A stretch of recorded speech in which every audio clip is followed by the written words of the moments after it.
Welcome back to the deep dive. All right, so you asked for it, and it was quite the ask. You wanted us to take this, well, pretty hefty stack of sources. We're talking high mysticism, theosophy, even deep Christian contemplative stuff, and boil it all down. Right, into something practical, a kind of instruction manual, really, for embodying what these texts call Christ consciousness. Exactly. So that's the mission for this deep dive. We're going beyond just defining terms. Yeah, we're aiming to synthesize these, really diverse perspectives. The goal is to offer a kind of blueprint for actually realizing this pretty profound spiritual state. So for the next little while, maybe 30, 40 minutes, we're going deep. We are. We'll be looking at the soul's structure, the idea of inner fire, and the actual steps, from daily mental stuff to really deep prayer practices needed for this path. A whole ascent, really. Okay, let's get into it. We want to cut through some of the maybe jargon and dogma to get to the core question for you, the listener. What is Christ consciousness, really? And crucially, what are the practical step-by-step things you need to commit to actually attain it and, live it day to day? So we have to start at the top, right? Defining the ultimate state of awareness itself. All right. Okay, so to really grasp Christ consciousness, we first need to put it in context. And the big context is this concept of ultimate awareness. The sources often call it cosmic consciousness, or CECO for short. TICO. Okay. And the CECO, it's basically presented as the goal, the end point of genuine spiritual paths across many different traditions. So we're talking about illumination here, spiritual liberation, like what some Eastern traditions call mukti. Exactly, mukti. That's the term. But what does that really mean? It's more than just feeling peaceful. Right. I was going to ask, is it just deep peace or something more? Yeah, way more. Mukti is described as freedom. Freedom from the pull as the lower self, the ego. It means total immunity from needing to reincarnate on this plane again. Wow. Okay. Immunity. Yeah, and freedom from the limits of your senses, your everyday self-consciousness. When someone achieves CECO, the idea is they glimpse the whole cosmic picture, the vast unified reality. They see the totality of existence totally independent of their own little ego. So it's like stepping outside the individual self completely. It's effectively the end of the human journey as we typically understand it, a fundamental shift. That sets an incredibly high bar. So how do our sources then connect that huge universal ultimate awareness CECO to this specific term, Christ consciousness, or CC? Okay, yeah, this is where the distinction gets really crucial and honestly is often misunderstood. Christ consciousness, or CC, is defined as that very same ultimate awareness, that liberation. The CECO state. Right, but specifically as it gets expressed within creation, particularly, in and through human beings themselves. It's CECO made immanent, present within. Ah, okay. So if CECO is like the pure blinding light source way up there, then CC is that same light, but shining through the lamp, through us, through creation. You got it. It's described as the universal, eternal consciousness of God, that all-pervading divine intelligence that God projects into the created world.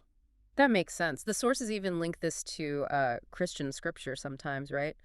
Suggesting this consciousness, this eternal principle, is maybe what's meant by the only begotten Son. Not a person, but a divine principle always active. Precisely. It's framed as the divine principle perpetually active within the whole created universe. It's the realization of, and I'm quoting here, one's true nature, our higher self, and our birthright as children of God. So the implication is this divinity isn't some far-off thing you just pray to. No, exactly. It's something already here, inside, just waiting to be, unveiled or realized. And Jesus of Nazareth, in this view, he serves as the prototype, showing what's possible for humanity. He's seen as the prime example, Yeah. exemplar. He achieved this incredibly high state of being while in a human life, demonstrating that this transformation is actually possible within a physical body. Wow. And the title Christ, in this context, wasn't like a family name. It was given in recognition of this profound spiritual status, this achievement. Show the status and attainment. Right. And the path he walked, the path of ultimate love, sacrifice, deep realization, that same path is seen as open to anyone who's willing to become a living vessel for love and truth, and who actively, strives for it. That makes the status of Christ something potentially attainable, a benchmark, rather than belonging exclusively to one historical figure. That's the core idea in these mystical traditions. And you mentioned earlier the practical result of realizing this goes beyond just like philosophy. It leads to a shift from disease to ease, from inharmony to health. How do the sources explain that connection? Well, they explain it by saying that all kinds of dissonance, whether it's Physical sickness, mental turmoil, emotional upset, it all stems from a feeling of separation. Separation from the infinite source, from God. Okay. So when your individual consciousness manages to align with Christ's consciousness, which is, by definition, perfect harmony and divine intelligence, Yeah. that alignment fundamentally restructures you. Your subtle bodies, even your physical body. It's retuning yourself. Exactly. It's a fundamental shift in your core vibration. Mm. So abundant health, strength, vitality, those become the automatic byproducts of vibrating at this higher, harmonious frequency. It's spiritual law manifesting physically. You exchange the ego's chaos for the divine self's order. That's a really compelling argument for why this matters right now, not just in some future state. But okay, we absolutely have to address the elephant in the room, the critical counterpoint. Mm-hmm. When you use a term like Christ consciousness, which deliberately blends these, esoteric ideas of self-realization with very traditional Christian language, well, it causes friction, significant tension. If this is just universal awareness, why use the name Christ specifically? And that is the absolute core of the conflict, and it's essential to acknowledge it head on. The counter-argument, and it's a forceful one, is that Christ consciousness is basically just rebranded non-Western mysticism. Like repackaged Hinduism or Buddhism? Pretty much, drawing heavily from traditions like Jainism, Buddhism, Hinduism, and that it's essentially just appropriated the name of Jesus, used it as a kind of prop to make these Eastern philosophies seem more acceptable or familiar to a Western audience. The critique, then, is that it's a kind of pseudo-spirituality, a very man-centered philosophy. Yes, exactly. From that critical viewpoint, the whole emphasis on achieving your own inner goodness or realizing oneness is seen as fundamentally flawed. Flawed how? Because this critique usually comes from a traditional Christian theology perspective, specifically substitutionary atonement. It argues that focusing on realizing CC ends up exalting the self, and it bypasses what they see as absolutely necessary: repentance, confessing sin, and accepting the unique substitutionary death and resurrection of the historical Jesus Christ. So the big concern is that this path offers a kind of self-help absolution, salvation achieved by your own effort rather than divine grace received through faith in Christ's specific sacrifice. Precisely. They see it as using Jesus' name, basically, as a way to worship your own human potential, your own inner goodness, rather than acknowledging what they see as the inherent sinfulness of humanity that requires a unique external divine intervention, namely Christ's death and resurrection. Go. Now, obviously, the sources that we're exploring today approach this from the mystical perspective, where Christ is that universal principle. But it's absolutely crucial for you, the listener, to understand that this terminology carries immense weight. These are fundamentally different theological systems operating here. Understood. And just to be clear, we are synthesizing the guidance and instruction based on the sources provided to us, which operate squarely within that esoteric and mystical framework. Great. And within that specific framework, achieving this consciousness seems to pivot entirely on one particular internal mechanism, one location in the self. Yes, absolutely. It all comes down to the heart. Hashtag Fig3, the centrality of the heart and the divine flame.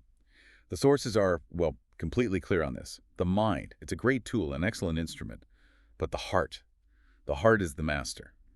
If the whole path to embodying Christ consciousness is about achieving oneness, achieving that ultimate awareness, then the absolute key location for this transformation is the spiritual center housed within the physical heart. Why the heart specifically? Is this just, poetic language, a metaphor, or is there a specific subtle function the heart performs in this view? Oh, it's profoundly functional, not just metaphor. The heart is described as the irreplaceable guide. Why? Because it alone carries what the texts call the light-bearing seed. The light-bearing seed. Yeah, like the initial spark of the divine that exists before the physical body even forms. It's the heart that acts as the instrument pointing out the shortest pathway, directly to what the sources call the fiery spheres, or the fire-breathing source God, essentially. So the mind can only follow known roads, but the heart can sense the direct current. That's a good way to put it. The mind analyzes, calculates. The heart perceives directly. It knows the shortest, most direct route to the divine. And this movement towards that divine source, it's powered entirely by love, right? It fire breathes only by love. That's the phrase used. Right. Meaning the core function of the heart as this spiritual nexus point, it hinges entirely on the quality and intensity of love present within the individual. Wow. This spiritual activation of the heart, fueled by love, is what's said to open the gates of the new world. It announces the coming era of love. It's fundamental. Okay, so what happens if that spiritual sender is blocked? Or if someone isn't really operating from a place of love? The sources mention feeling pain in the heart because of dissonant matter. What's that about? That dissonance is essentially psychic debris, accumulated negativity, pain in the heart, and this might not be physical angina. It could feel like spiritual heaviness, a deep, inexplicable sadness, chronic emotional unrest that's caused by the dissonant matter surrounding it. Like static interfering with the signal. Exactly like that. And to get rid of that pain, to clear the static, what's required is purification. The sources use the term catharsis, but of the entire organism. Not just thinking nice thoughts. Yeah. No, not just intellectual cleansing. It's about fundamentally restructuring the subtle energy bodies that surround the heart, cleaning them up so the heart can function purely, like a clean, clear conductor for that divine energy. This brings us right to that crucial concept you mentioned, fire. This purification process, this catharsis, it's often described using this metaphor of descending into the abode of fire. That sounds, well, less like a gentle guided meditation and more like a serious ordeal. It is absolutely an ordeal. It's intense. And the preparation needed, the inner work beforehand, has to be meticulous, precise. This fire isn't just symbolic. It represents the raw, transformative energy of the cosmos itself. So, approaching this divine flame means subjecting every impurity you have to basically immediate combustion. That's the idea. Instant burning away of anything that isn't pure. And the sources give a pretty stark warning about the risk involved here, specifically about carrying even a spark of black fire. What exactly is black fire? Black fire represents the accumulated energy of destructive intent. Egotistical motives, hatred, malice, ill will. It's the negative psychic energy that gets stored in your subtle structure over time, maybe lifetimes. Okay. And the warning is absolute. If a person harbors even a tiny spark of this black fire within their breast, within their heart center, they will fail.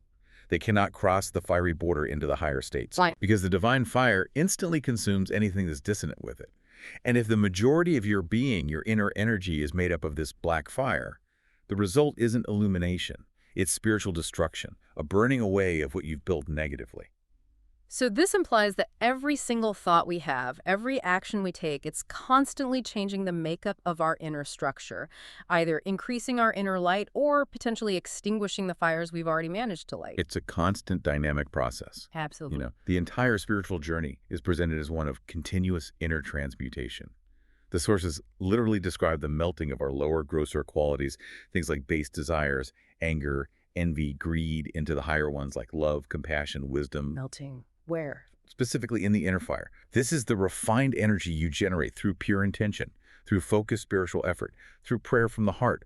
This purification isn't optional. It's necessary because to actually transition into the state of Christ consciousness, the very matter of our being, our subtle bodies, has to achieve a more rarefied, higher vibrational composition. So we're literally refining ourselves, like alchemists turning lead into gold, but internally. That's a perfect analogy for it. From the dense lead of the ego to the radiant gold of the realized self. That places a staggering amount of responsibility on the individual. Okay, let's dive a bit deeper into the metaphysics of the heart itself. You mentioned the chalice earlier. Yes. On the subtle plane, the spiritual heart is identified as the chalice. You might know it as the Anahata chakra in yogic terms, the fourth energy center. But these sources give really specific, quite intricate details about its function beyond just being an energy center. Okay, like what? The chalice is described as the ultimate storehouse. It's where all the positive memories and achievements from past lives are kept. All the accumulated spiritual merit, the wisdom gained, the love cultivated, it's stored in the chalice. Wow, so it's like our spiritual bank account. In a way, yes. And contained within this chalice is something the sources call ring cell. Ring cell, what is that? What's its purpose? Ring cell is maybe one of the most fascinating concepts here. It's described as an energy crystal, a permanent spiritual nucleus that forms within the chalice. A crystal in the heart. Energetically speaking, yes. Ring cell is the subtle, immortal component of the human being. It preserves the absolute essence of all the spiritual achievement you've realized across all your incarnations. So when the physical body dies, The ring cell remains. It carries forward the core wisdom and love that you managed to cultivate and embody. Ah, okay. So it's like the crystalline residue of all your successful spiritual practice. If the whole point of embodiment is realization, then Ringzel is the metaphysical proof, the evidence that the lesson was learned and permanently integrated into your being. Exactly. It's the indestructible kernel of your achieved divinity. And the center, the chalice, holding the ringsil, is defined as the only organ in our subtle anatomy capable of perceiving the absolute subtlest vibrations. And crucially, it's capable of assimilating what seems unassimilable. What does that mean, assimilating the unassimilable? It means it can receive and integrate the highest, most potent cosmic energies, the fires of transfiguration we talked about, and safely imbue the entire human structure with them.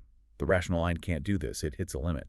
The mind can only try to understand or rationalize the input it gets from the heart after the fact.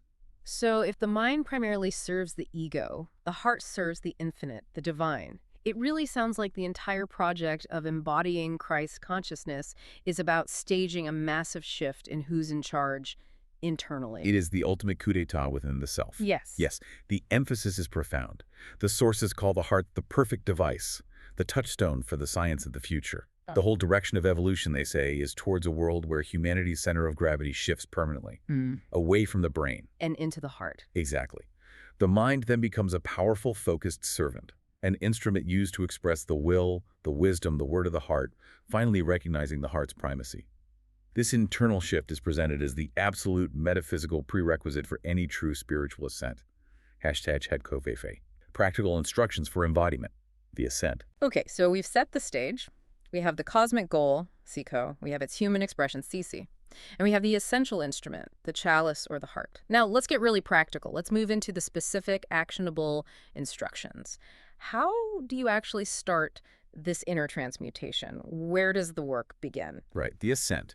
It begins with a really radical shift in your personal sovereignty and where you place your focus. The very first step, fundamentally, is achieving conscious unity with the Father, with God, with the source, however you conceive of it. Conscious unity. Yes, deliberately cultivating that connection. Because that conscious alignment is what opens the soul up to immediate inspiration, to enlightenment flowing directly through intuition. And intuition here isn't just like a vague gut feeling, right? It's described as an inner spiritual sense. It's presented as the highest form of direct perception. It grasps truth firsthand, immediately, bypassing the slow, often unreliable process of rational thinking or relying only on external senses. When you're aligned with the infinite source, it's like you're operating on a higher bandwidth. You just know.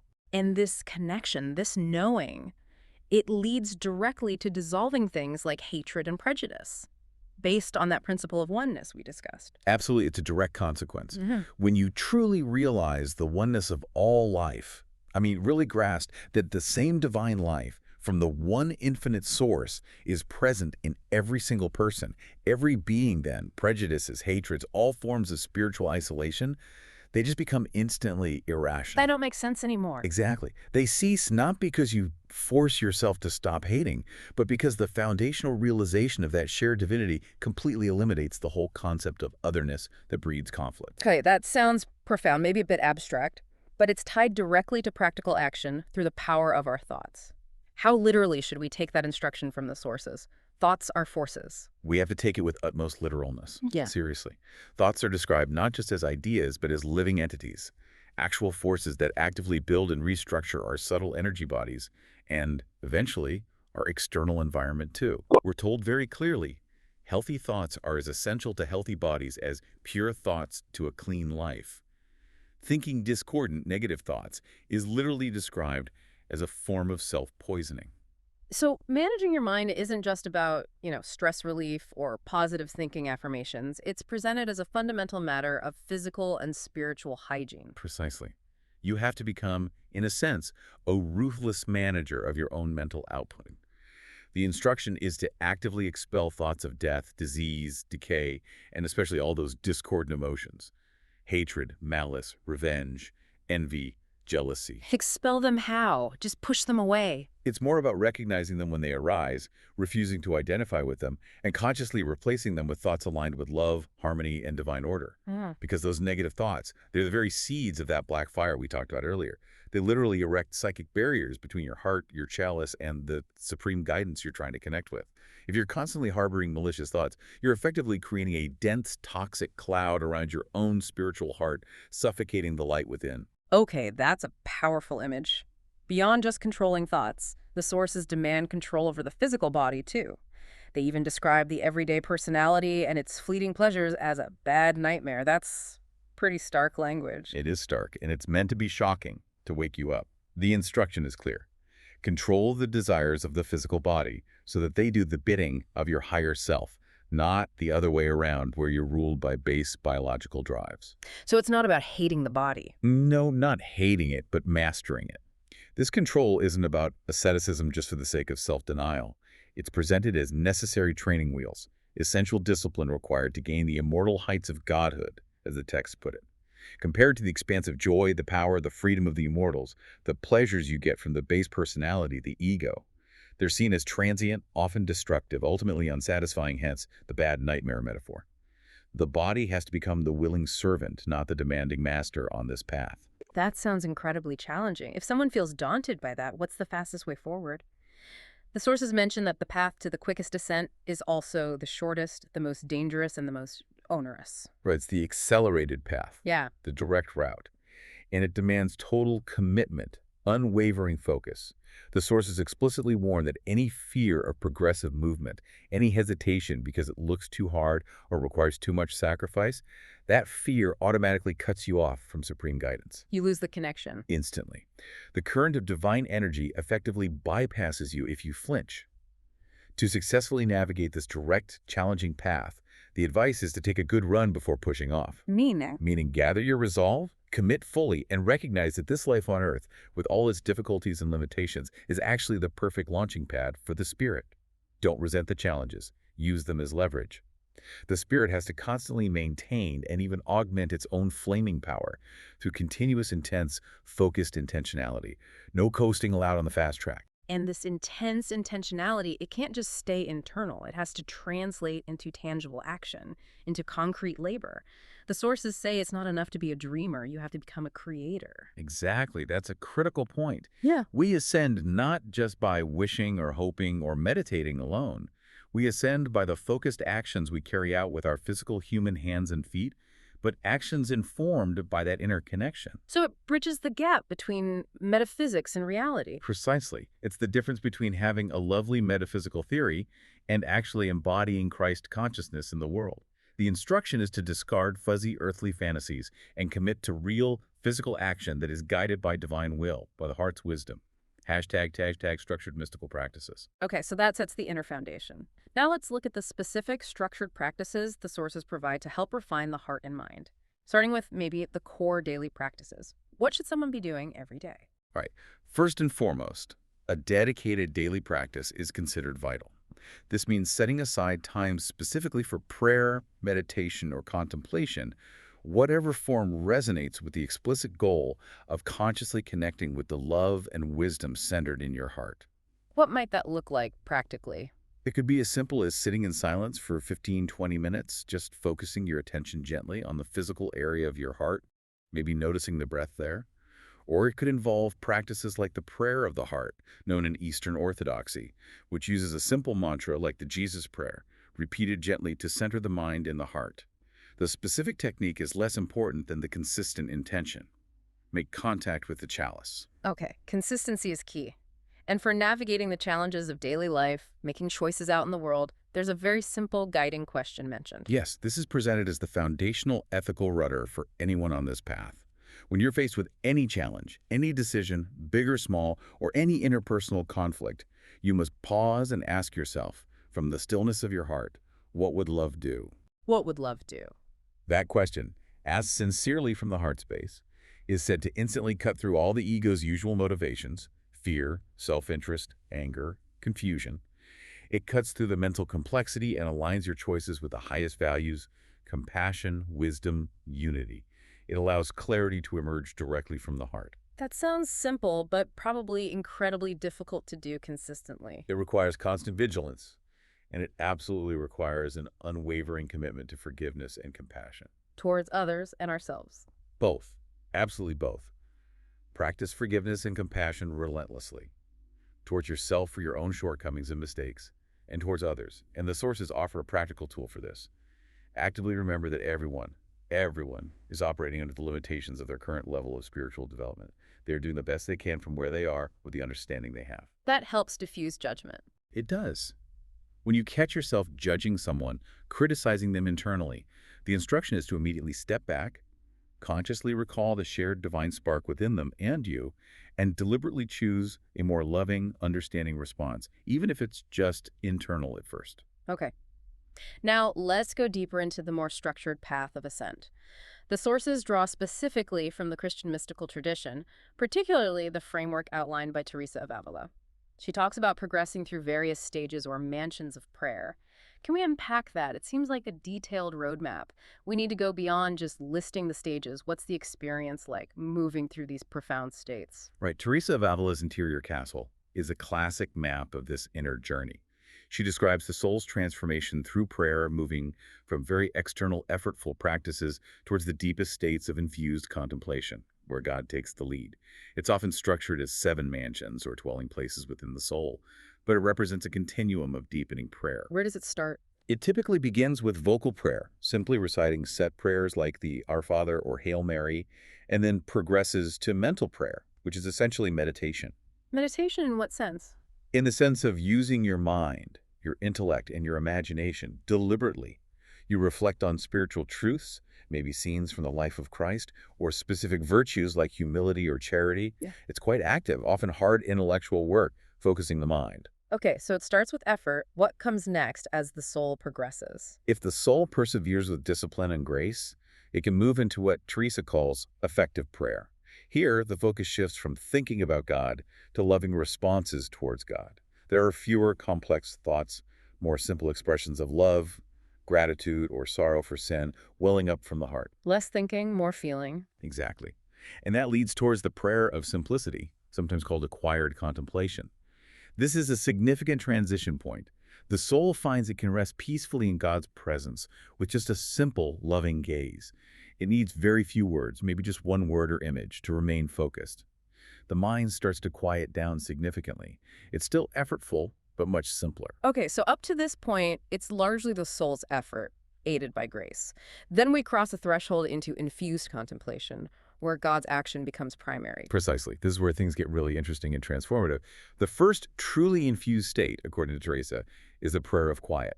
This is a profound shift. It's not something you can force, it's a gift. What does it feel like? The soul experiences this deep interior rest, a profound peace that settles primarily in the will. The sources describe the will seen as the highest faculty of the soul being captivated, partially or even fully absorbed in God. You want only God. The mind, the intellect and memory might still be somewhat active, maybe distracted by thoughts or external things, but the core of your being, your will, is firmly anchored in God's presence. The dominant sensation is one of deep, inexplicable, sweet stillness and contentment. Wow, how does that deepen into the next stage she describes, the prayer of union? The prayer of union is even more profound. Here, God grants the soul a temporary but complete suspension of all its faculties. Intellect, memory, and will are all absorbed in God. Except, interestingly, Teresa sometimes says the memory might retain a faint awareness, but essentially the conscious self, the ego, disappears entirely for a brief period. Like dissolving. Exactly. It feels like being completely merged with the divine, utterly one. Teresa uses the analogy of 2 wax candles melting together so perfectly that their flames become one single flame. You can't tell them apart. This union, however, is usually temporary, maybe lasting only a short while, seconds or minutes, but it leaves behind an unshakable certainty of God's presence and love. Well, a radical, even if temporary, dissolution of the separate self. What then is the ultimate state, the final realization she calls the prayer of transforming union or spiritual marriage? This is the pinnacle, the 7th mansion. It's described as the most profound state of mystical life achievable while still in the body. And it's essentially synonymous with the full, stable embodiment of Christ consciousness we've been discussing. In the prayer of transforming union, the union with God isn't just temporary. It becomes constant and permanent. Permanent union. Yes. The soul is now so perfectly aligned with the divine will, so transformed, that its every thought, word, and action flows spontaneously from God, from love. The individual personality still exists, they're still themselves, but every part of their being now operates in continuous, effortless, perfect consonance with the divine. There's no more inner struggle against their own nature because their nature has been fundamentally transformed. They live as a flawless, willing instrument of divine love and wisdom in the world. This is the realization of the Christ status within. That progression provides an incredible detailed structure for understanding the depth of effort and grace involved.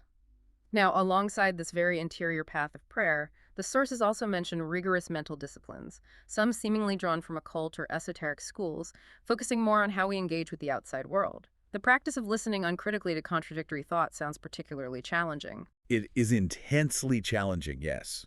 It requires an extremely high level of self-mastery and detachment. The instruction is for the student, the aspirant, to practice listening, really listening to opinions, even accusations or negative comments from others that are completely contrary to their own beliefs or feelings. And while listening, they must suppress all internal reaction. No agreement, but also no adverse criticism, not even silently in your head. Exactly. No silent rebuttal, no feeling of superiority, no intellectual displeasure, no emotional reaction, even in the deepest, most hidden recesses of the soul. You just listen, neutrally. But why? Isn't critical thinking important? Why suppress judgment entirely? Critical thinking is vital for the mind's everyday function, of course. But the goal here is different. It's about developing a transcendent perception. By practicing this radical non-judgment, the practitioner overcomes their own ego's need to be right, their feelings of superiority or offense. They silence the intellectual static. And why do they do this? So that they can learn to hear through the words and into the souls of others. Hearing into the soul. Yes. The idea is that our ordinary intellectual judgment acts like a thick filter, blocking true empathy and higher perception. By deliberately silencing that filter, you develop a new kind of inner hearing, the ability to perceive the inner word, the true, often divine intention, or the core essence of the other person, which might be struggling to express itself through their flawed personality or clumsy words. It's about perceiving the spirit behind the mask. #, prayer is channeling grace.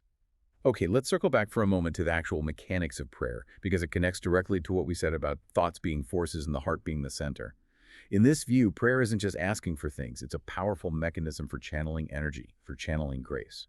Right, and the sources really emphasize that prayer has to come from the bowels of your flaming heart if it's going to achieve deep transfiguration and actually draw down universal grace, not just lip service. Absolutely.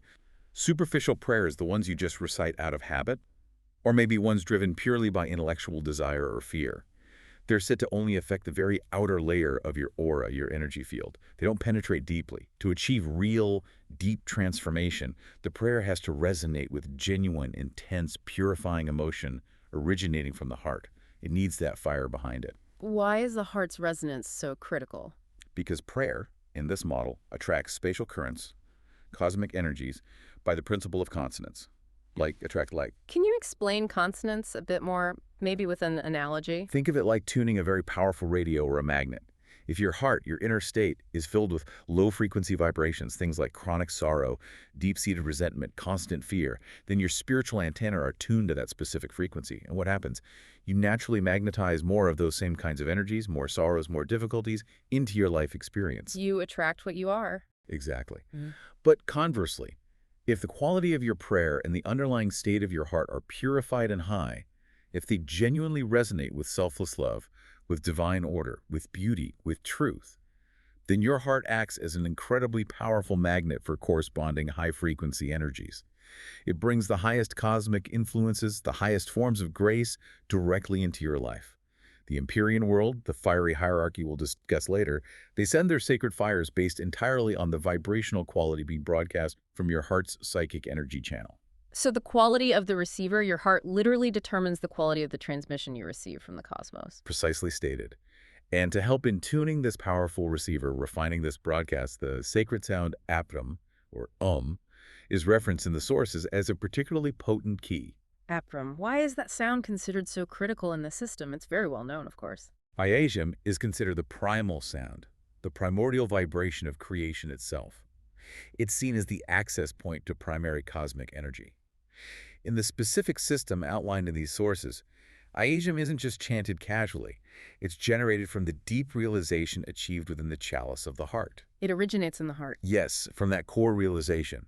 And then it flows upward through the energy channels, ultimately projecting out through what the texts call the bell. The bell, what's that? The bell is another term used for the Sahasrara, the crown chakra, the energy center at the top of the head.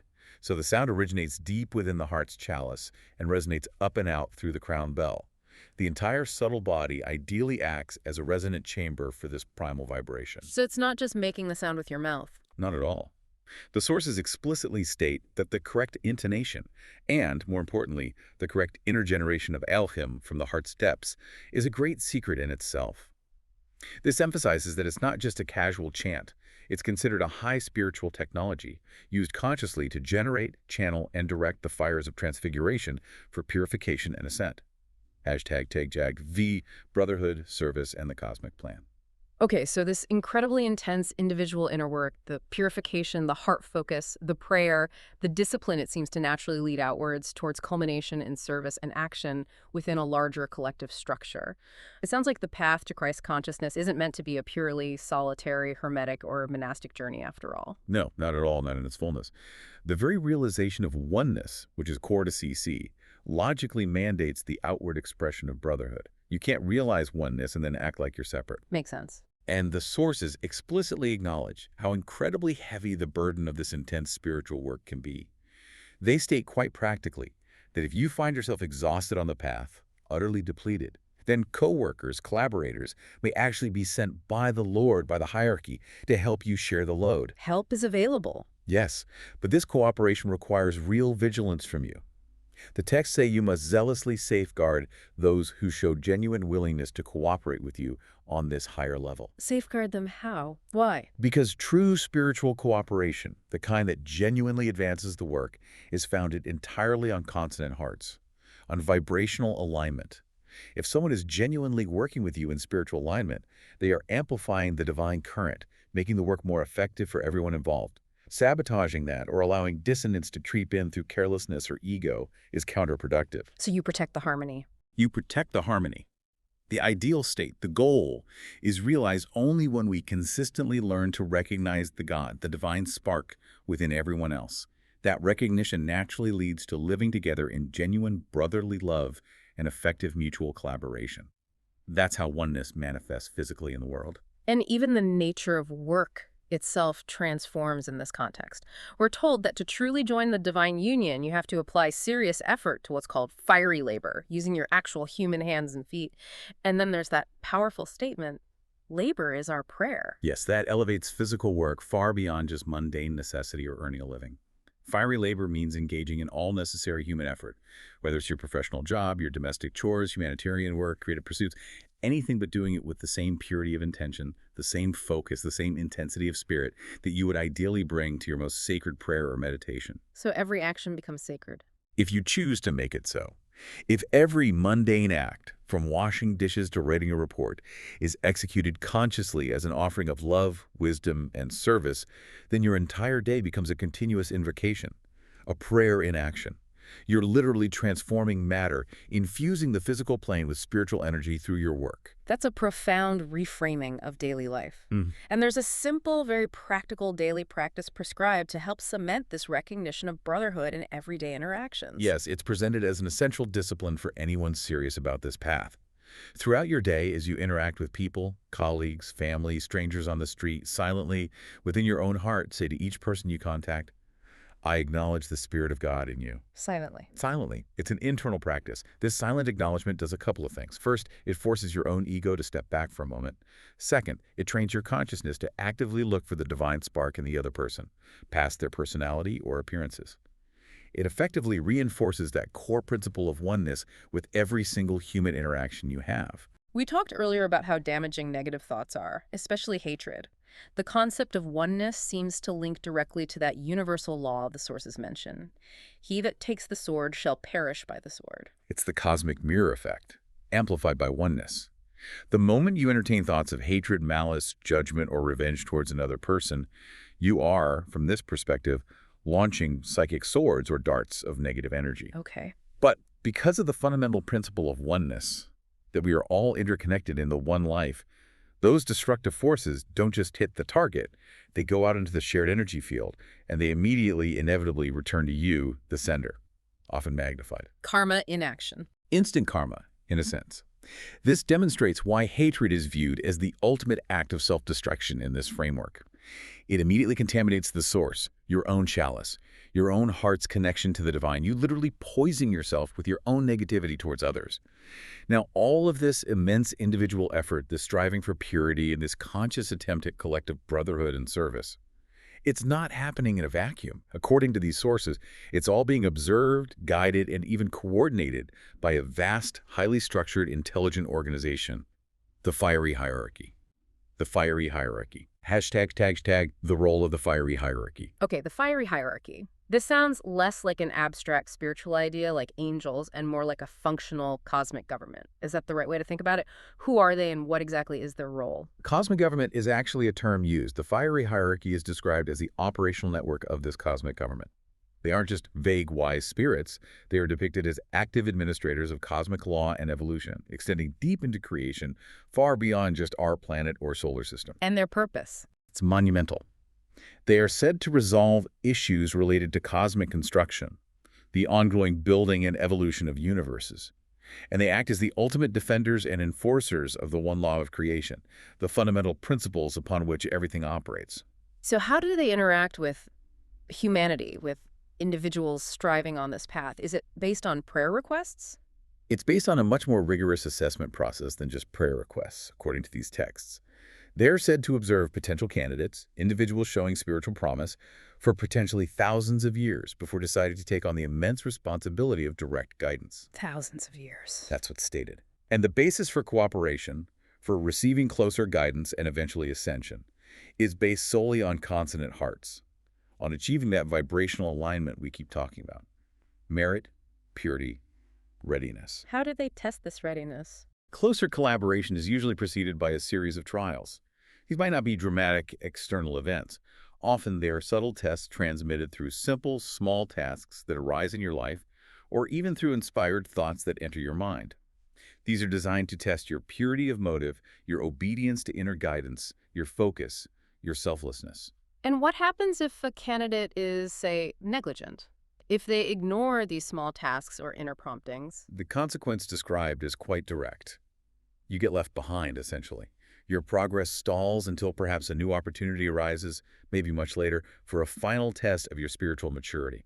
It really emphasizes that in the cosmic economy, there's absolutely no wasted effort, but also no tolerance for sustained negligence.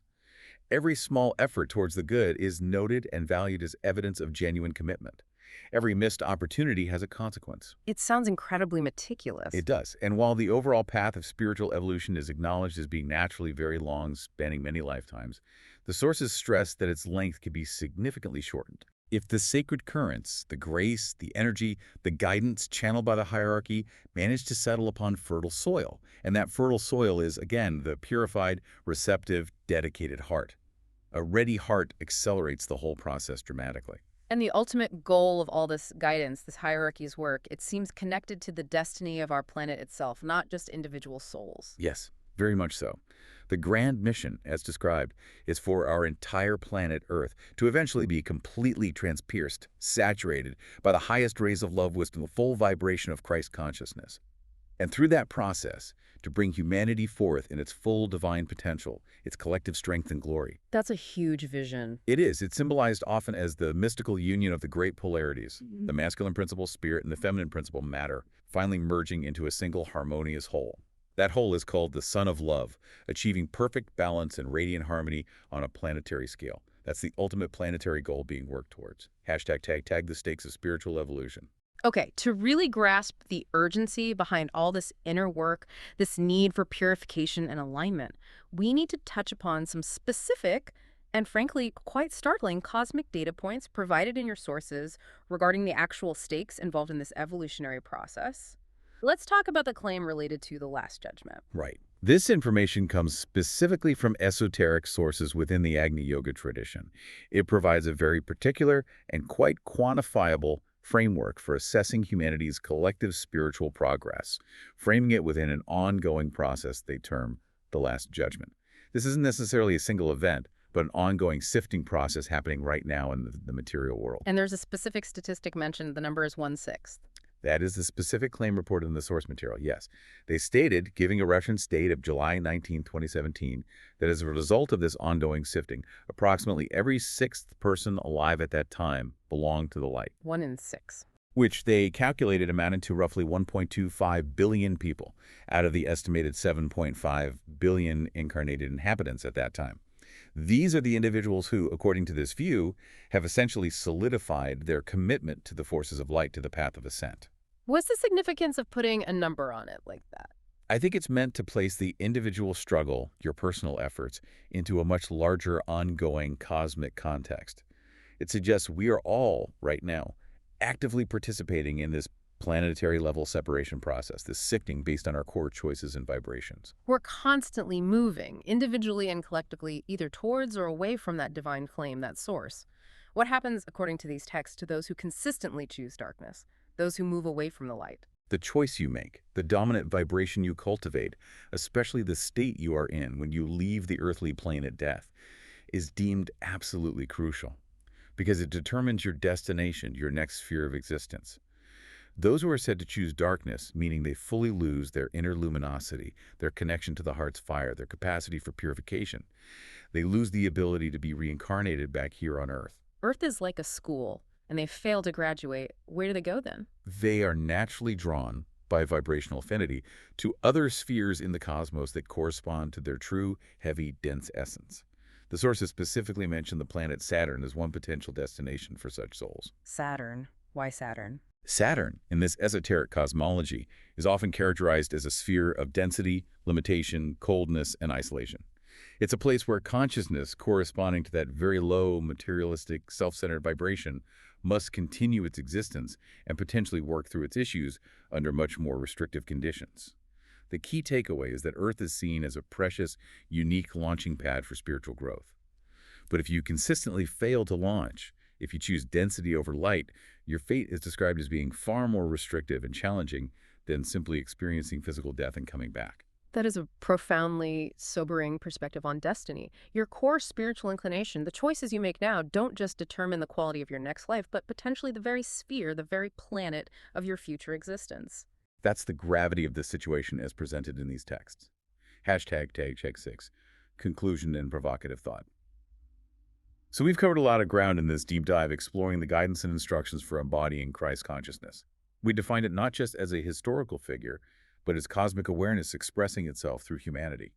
And we saw the journey is relentlessly, fundamentally heart-centric. The chalice, the spiritual heart, must be purified, guarded, and activated by love.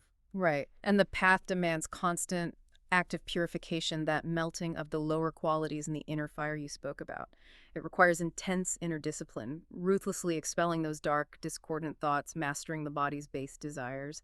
And it involved engaging seriously in structured mystical practices, deep contemplation like the prayer of union, consistent forgiveness, and very importantly, active service in the world, where even mundane labor becomes fiery labor, becomes prayer. And the final synthesis, the ultimate direction this all points towards, is a necessary transformation for both the individual and the world. A future where humanity's collective center of gravity has finally, permanently shifted away from the dominance of the calculating brain. And firmly into the wisdom of the heart. Exactly. The mind then finds its rightful place as the refined, powerful instrument used to articulate and express the word, the will, the love of the heart, recognizing the heart's ultimate primacy. When that realization is fully embodied individually and perhaps one day collectively, the sources promise a state where eternal noon reigns supreme, and we live perpetually in the kingdom of truth, of love wisdom. It's quite a vision. Now, the sources consistently tell you, the listener, that you are always endowed with sufficient strength, sufficient inner power to become whoever you truly aspire to be. But that strength often lies dormant. It's not enough to just have it. You have to consciously extract this power from within yourself and use it actively. You can't leave it untapped. So considering this extraordinary cosmic context we've explored today, this idea that every single act, every thought is somehow observed, scrutinized by a fiery hierarchy, and actively contributes to this ongoing final battle playing out right now within your own heart. Here's the final thought to take away. What is one specific act of pure, Genuinely selfless love, however small it might seem, that you will consciously choose to implement today, right now, to actively multiply the fires of your own heart and deliberately, consciously claim your divine heritage.